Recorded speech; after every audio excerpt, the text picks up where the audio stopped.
七夕节，牛郎织女的传说。七夕 Festival, The Legend of Altair and Vega。相传，天帝和王母娘娘有7个漂亮的孙女，其中最惹人喜爱的要数最小的织女了。织女美丽善良，心灵手巧，能织出最漂亮的云锦。那些层层叠叠的云锦会随着时间和季节的不同变换颜色和样子，也就是凡人们看到的云朵。人间有一个贫苦的年轻人，名叫牛郎。牛郎的父母去世的早，他跟着哥哥嫂嫂过日子。可是哥嫂心肠不好，他们独占了全部家当，只给了牛郎一头病恹恹的老牛，就把他赶出了家门。牛郎牵着老牛离开了家，来到了一座山脚下。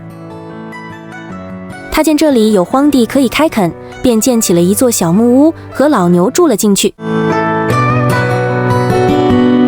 从那以后，老牛就成了牛郎唯一的朋友。善良的牛郎为老牛找来了最新鲜的嫩草和清水，在他的精心照顾下，老牛终于变得强壮起来。他们相依为命，开荒种地，生活渐渐好起来了。可是家里只有牛郎一个人，日子过得十分寂寞冷清。牛郎总是在夜晚独自看着天上的星星，暗暗地想：要是能有个人和我生活在一起，陪我说说话就好了。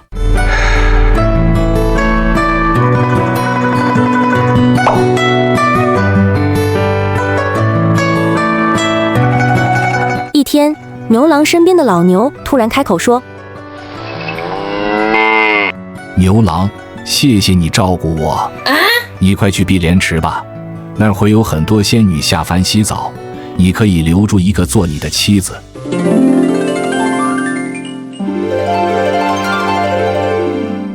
牛郎听到老牛说人话，真是又惊又喜。他连忙按照老牛说的赶到碧莲池。到了那儿，他躲在池边的芦苇丛里，等候着仙女们降临。不一会儿，果然看到7位仙女翩翩飞落到了池塘边。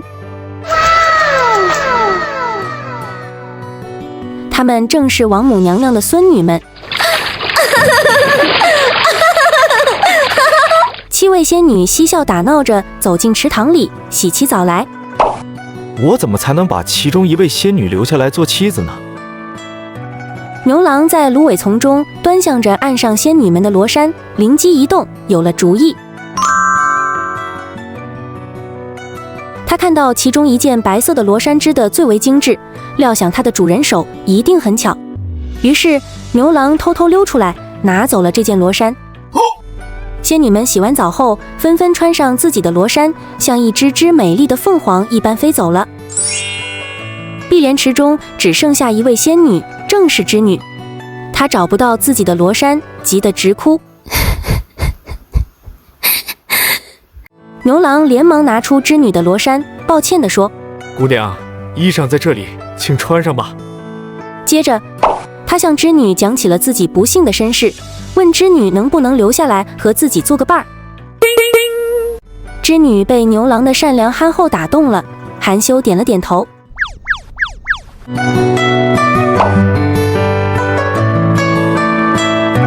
就这样，织女留在了人间，做了牛郎的妻子。牛郎把简陋的小木屋修葺一新，冷清的屋子因为织女的到来而充满了欢声笑语。牛郎和织女成亲后，男耕女织，相亲相爱。织女把从天上带来的天蚕分给乡亲们，并教大家养蚕、抽丝，织出又光又亮的绸缎。不久后，他们生了一儿一女，小日子过得幸福美满。人间的1年才是天上的1日。不久后，王母娘娘知道了这件事。天界有规定，仙人与凡人是绝对不允许私自相恋的。织女违反了天规，王母娘娘勃然大怒，她马上召集了天兵天将，命令道：去，给我把大胆的织女捉回天庭问罪。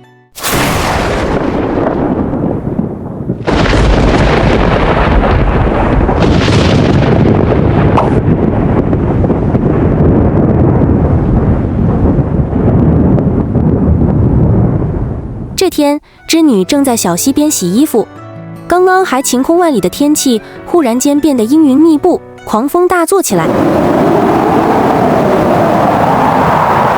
织女立刻意识到大事不好了。果然，不一会儿就见大批天兵天将从天而降。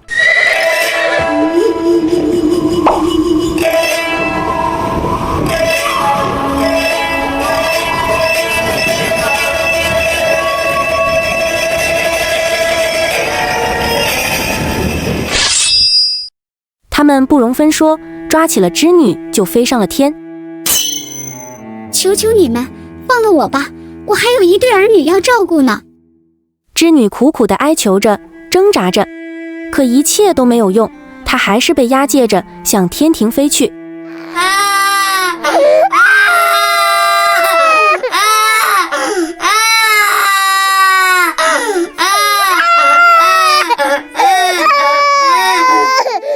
牛郎急得不知道怎么办才好，自己是凡人，不可能飞上天去追回织女呀。这时，他身边的老牛又说话了：我快要死了，我死后，你剥下我的皮做成鞋，就可以飞了。说完，老牛便倒地而亡。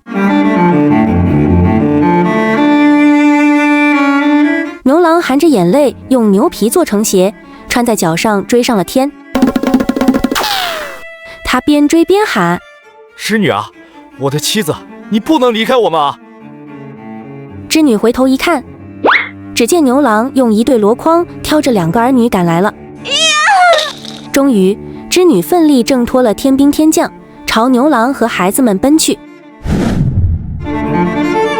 牛郎和织女的距离越来越近，眼看就要相逢了。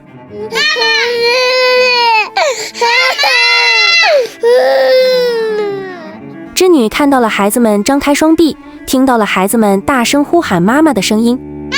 妈妈，妈妈！谁知这时王母娘娘拔下了头上的金簪，往牛郎和织女中间一划，刹那间，一条波涛滚滚的天河横在了他们之间。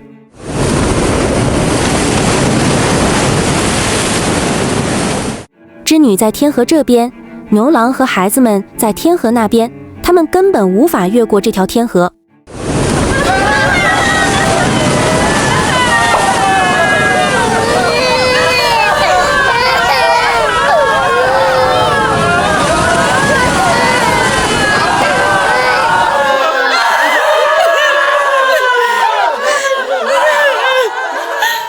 他们哭喊着，泪水流进了天河里，天河变得更宽了。这哭声让天宫里的仙女和天神们也难过的流下泪来。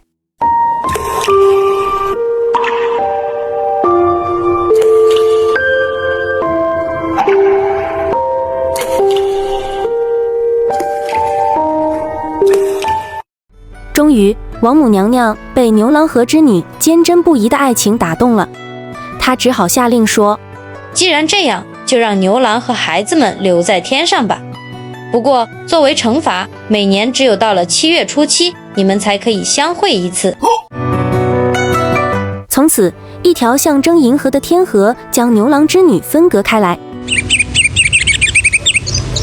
他们的忠贞爱情感动了喜鹊。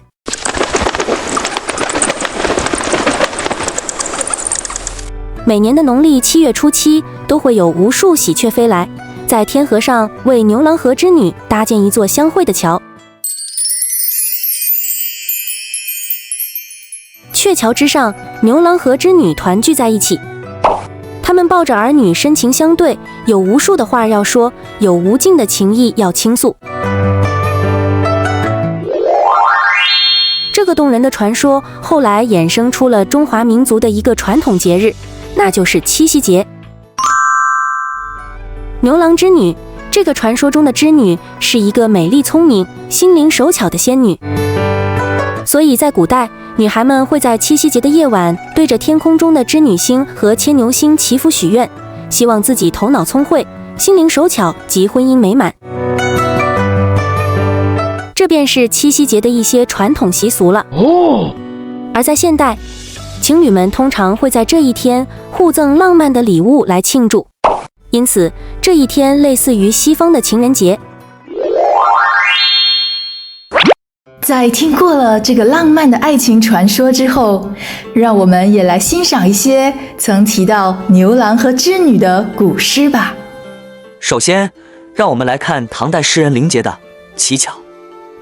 乞巧，唐·林杰。乞巧，古代节日在农历7月初7，又名七夕。七夕今宵看碧霄。夕，指夜晚。七夕，指农历7月初7日的夜晚。宵，夜的意思，宵，指天空。碧霄，指碧蓝色的天空。牵牛织女渡河桥。渡，指跨过。渡河桥，过桥的意思。家家乞巧望秋月。家家，指家家户户，表示参与乞巧活动的人数之多。乞巧，古代七夕节的民间活动，意思是向织女祈求一双巧手。乞巧最普遍的方式就是对着月亮穿针引线，如果线能从针孔穿过的话，就代表该女子有一双巧手，便可的巧。穿进红丝几万条。进，指完的意思。穿进，指穿针的时候用完。红丝，指红线。几万条，比喻多，这里引用了夸张的手法，诗人借此表达了无数人在这个时候许下了美好的愿望。诗词解释：七夕晚上，望着碧蓝的天空，就好像看见了隔着天河的牛郎织女在鹊桥上相会。家家户户都在一边观赏着秋月，一边乞巧对月穿针。那穿过的红线都有好几万条了。现在让我们再来朗诵一遍这首诗。乞巧，唐·林杰。乞巧，唐·林杰。七夕今宵看碧霄。七夕今宵看碧霄。牵牛织女渡河桥。牵牛织女渡河桥。家家乞巧望秋月。家家乞巧望秋月。穿进红丝几万条。穿进红丝几万条。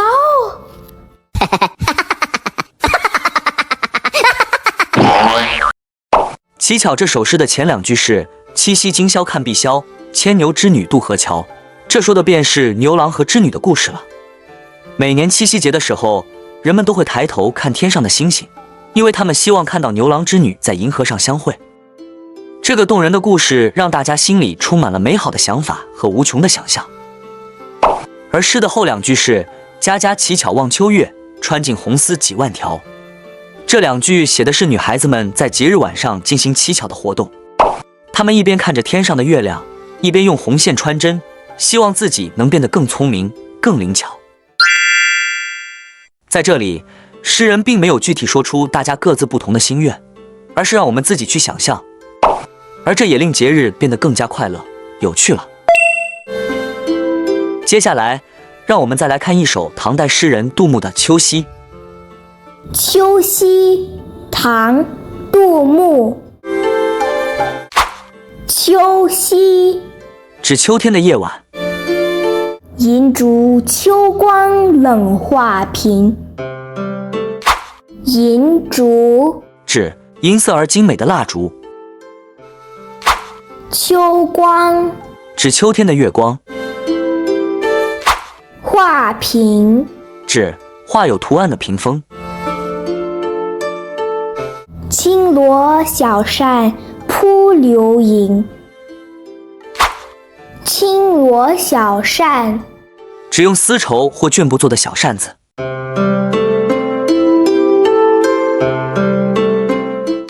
流萤，指飞来飞去的萤火虫。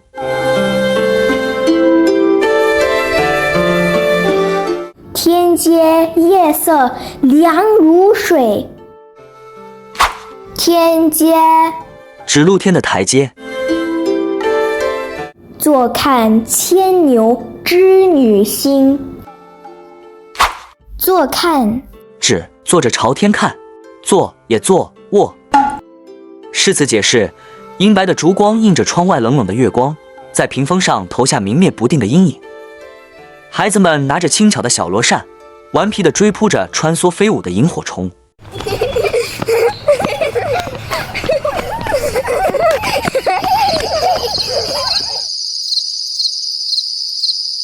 夜渐渐深了，秋天特有的凉意阵阵袭来，人们陆续进屋去。只有我仍然坐在台阶上，享受着沁凉如水的夜色，欣赏满天的星斗，想象着牛郎和织女在那一年一次相会时的情景。现在让我们再来朗诵一遍这首诗。秋夕，唐·杜牧。秋夕，唐·杜牧。银烛秋光冷画屏。银烛秋光冷画屏。轻罗小扇扑流萤。轻罗小扇扑流萤。天阶夜色凉如水。天阶夜色凉如水。坐看牵牛织女星。坐看牵牛织女星。以上诗词的诠释实际上是以较现代的目光来看待这首诗。而当古代诗人杜牧创作秋夕时，它其实是一首宫怨诗。该诗词描绘了一名孤单的宫女于七夕之夜仰望天河两侧的牛郎织女星，并不是山铺流萤，台浅心中寂寞。因此这首诗是通过对一位古代的宫女举目无亲、百无聊赖的苦闷心情的描写，反映出了当时宫廷妇女不幸的命运。在看了《牛郎织女》这个浪漫凄美的爱情故事，以及理解了《乞巧》和《秋夕》这两首古诗之后，你是否对这传统的七夕节有了更深一层的认识呢？在一年一度的七夕节，你会不会也情不自禁地仰望天空，看向那牛郎织女星？